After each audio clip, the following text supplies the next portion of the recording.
30 सितंबर को ऋषि पंचमी व्रत है। यह व्रत सभी महिलाओं को रखना चाहिए, क्योंकि अपने रजस्वला दिनों में उनसे जाने अनजाने जो गलतियां हो जाती हैं, इस व्रत के रखने से वो प्रभाव समाप्त हो जाता है। बापूजी ने इस व्रत से जुड़ी कहानियों के जरिए यही बात अच्छे से समझाई है। इस ऋषि पांचम के विषय में भिन्न भिन्न युग की कथाएं शास्त्रों में मिलती है। सतयुग की एक कथा है, विदर्भ देश के प्रसेनजीत राजा अपनी जयश्री नाम की पत्नी के साथ जीता था। जयश्री को सत्संग और राजा को सत्संग और सत्शास्त्रों का सहारा नहीं था। जयश्री रजस्वला होने पर भी रसोई घर में जाती, रसोई बनाती, पति को खिलाती, और उसका पति भी रजस्वला जयश्री से परहेज नहीं करता था।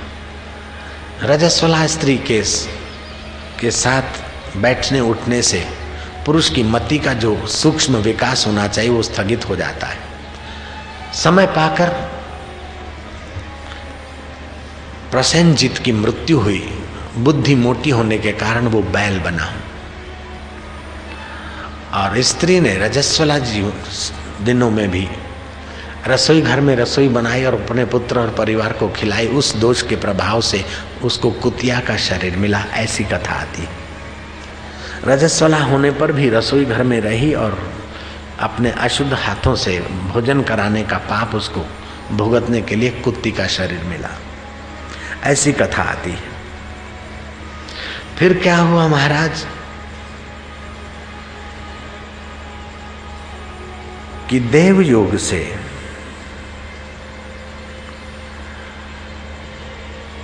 वो अपने पुत्र के यहां ही आकर रहे थे,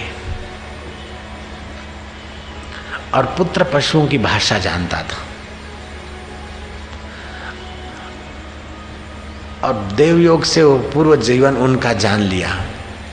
अब इस माता पिता के पूर्व जीवन के दोष को निवृत्त करने के लिए शास्त्रकार और संतों की शरण ली, और संतों ने बताया कि ऋषि पांचम का विधिवत व्रत करने से उनका ये दोष निवृत्त होगा और सद्गति हो जाएगी। दूसरी भी कथा आती है और युगों की, कि उत्तंक नाम के ब्राह्मण थे, उनको एक पुत्र था और दूसरी पुत्री थी। ब्राह्मण बड़े विद्वान थे और पिता का संग करने से पुत्र भी वेद शास्त्रों में पारंगत हुआ। पुत्री की शादी हो गई, लेकिन थोड़े दिनों में पुत्री विधवा होकर घर चले आए। विधवा लड़की घर आने पर ब्राह्मण का मूड खराब हो गया। जीवन की नश्वरता जानकर उस ब्राह्मण देव उत्तंग नाम के ब्राह्मण को गंगा किनारे निवास करने की रुचि हुई सपरिवार। वो गंगा किनारे अपने परिवार सहित रहता और ब्रह्मचारियों को वेदों का अध्ययन कराता। उत्तंग ब्राह्मण उस कन्या को कोई रोग हुआ और शरीर में कीड़े पड़े। विधवा कन्या वैसे ही दुखी थी और रुग्ण हुई और कीड़े पड़े। मां दुखी हुई और बेटी के दुख का क्या कारण है अपने पति से पूछा। उत्तंग ब्राह्मण ने ध्यान लगाकर अपनी कन्या का पूर्व जीवन देखा। उत्तंग ऋषि ने कहा कि रजस्वला का पहला दिन स्त्री का होता है, वो चांडाली जैसे व्यवस होते हैं उसमें। दूसरा दिन ब्रह्म तेज घातिनी जैसा होता है। तीसरा दिन धोबिन जैसा, और चौथे दिन स्नान करके वो शुद्ध मानी जाती। लेकिन अगले जन्म में इसने इस रजस्वला धर्म का पालन नहीं किया था, अपितु जिन नारियों ने जाने अनजाने कहीं गलती की उसका प्रायश्चित करने के लिए ऋषि पांचम का व्रत किया था, उन महिलाओं की हंसी उड़ाई थी। हंसी उड़ाने का पाप के कारण इसको ये रोग हुआ और कीड़े पड़े। है तो मेरी कन्या, लेकिन कर्म की गति भी तो अपना काम करती।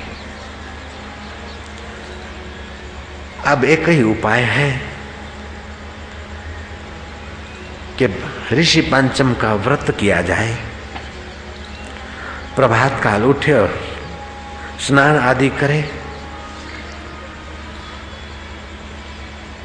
8 बार दातुन करके अपना मुख स्वच्छ करके अपने चित्त को स्वच्छ करने के लिए पंचगवी का पान करे, गोबर का चौका लिपा करे, घड़ा रखे तांबे का, कपड़े से ढके, ऊपर तांबे का पात्र रखे, जौ फूल गंध चावल अष्टदल कमल आदि रखकर सप्तऋषियों का मानसिक आह्वान करके उनका पूजन करे, अरुंधति को प्रार्थना करे, उनसे प्रेरणा और आशीर्वाद पाए, तो महिलाओं का ओज तेज बढ़ेगा और जाने अनजाने जो गलतियां हो गई हो वो क्षम्य हो जाएगी।